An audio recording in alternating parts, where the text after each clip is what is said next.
Auzubillahiminashaitanirrajim. Bismillahirrahmanirrahim. Assalamu alaikum dear viewers and friends. Hope that you are doing good. So am I. Like always, I would like to quote Allama Iqbal, who has said,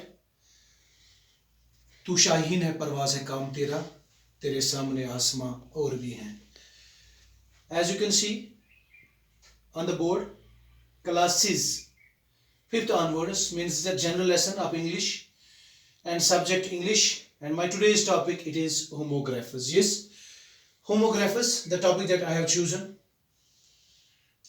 Dear learners of the language, first of all, let me define what homographers are. Take a look at here.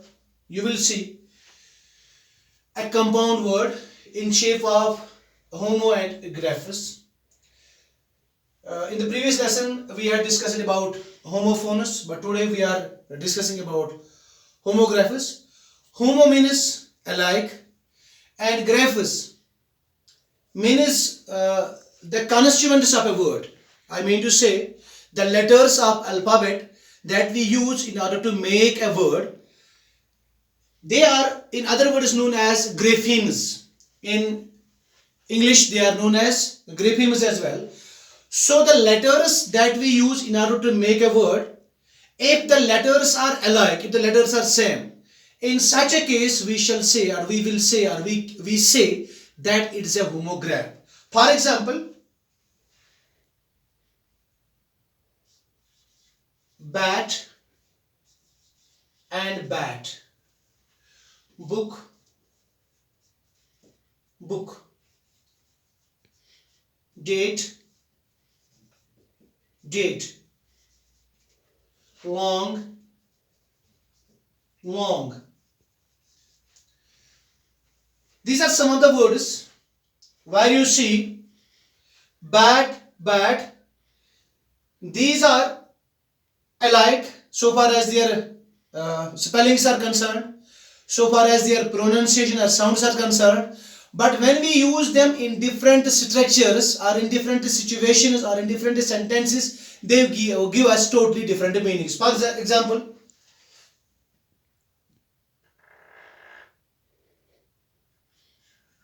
the bat,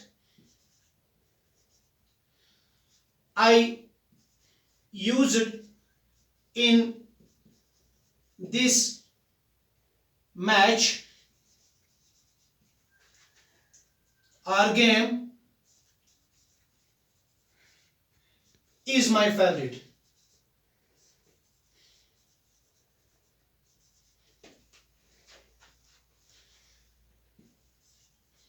The bat flew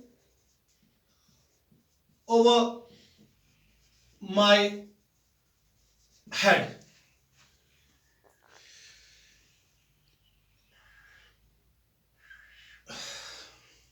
The bat I use it in this particular match or game is my favorite. The bat flew over my head. Now that we have to make a clear-cut line between these two words so as to understand what a homograph is. The bat I use it in this particular match or in this very game is my favorite means the wooden piece that cricketers use while playing the ball, while playing the game. But once we use the bat flew over my head, it creates a sort of confusion in our minds that bat means something with which we play the game of cricket. What does this bat mean here? That is my point. That shall be the point of focus for you as well. That once you see a single word, I mean to say the word that has similar spellings, that has similar these sounds, but in different situations they give us different meanings. Such words are known as homographers, like the one that I used. The bat I used means the wooden piece. Now the bat, it is the name of a bird. The birds you mostly see once the dusk arrives. I mean to say, when the night is about to start, you see those different looking those birds coming from one direction, then going towards another direction. That too is known as a bird. bat, sorry, though then it is clear that this bat and this bat is having absolutely no difference so far as the spelling is and the pronunciation is concerned.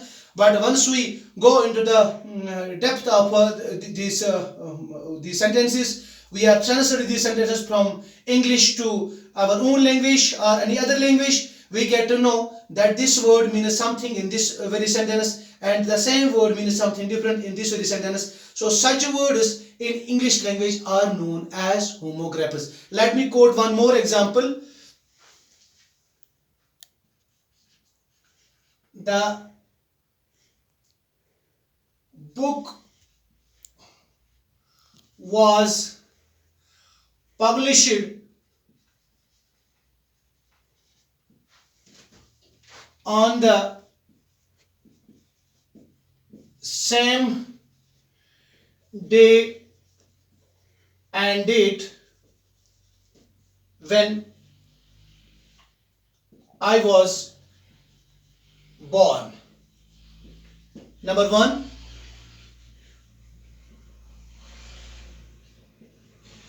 please book a seat for me.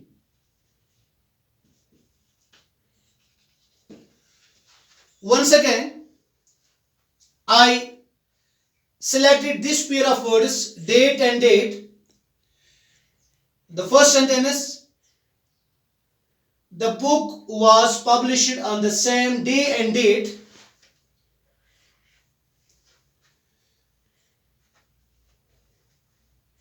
Now one more word, book, book. Please book a seat for me.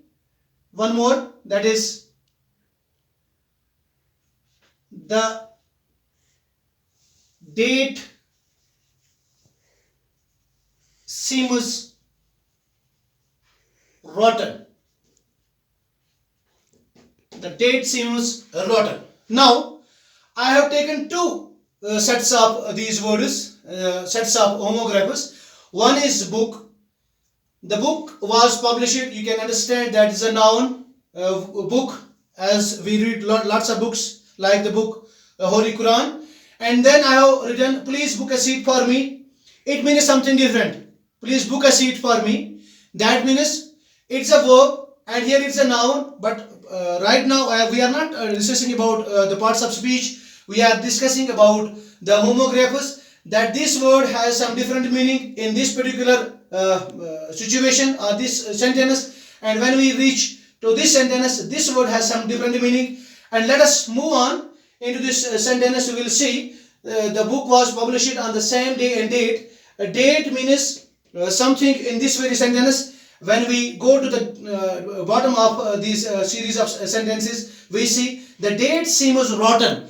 It gives us something different with the fruit, the dry fruit, I must say, which we eat. So this date and this date, they are giving us totally different meanings in different situations. So with these simple examples, I hope that you might have understood what I wished to bring it to you. With these words, I see you off. Take care. Allah Hafiz.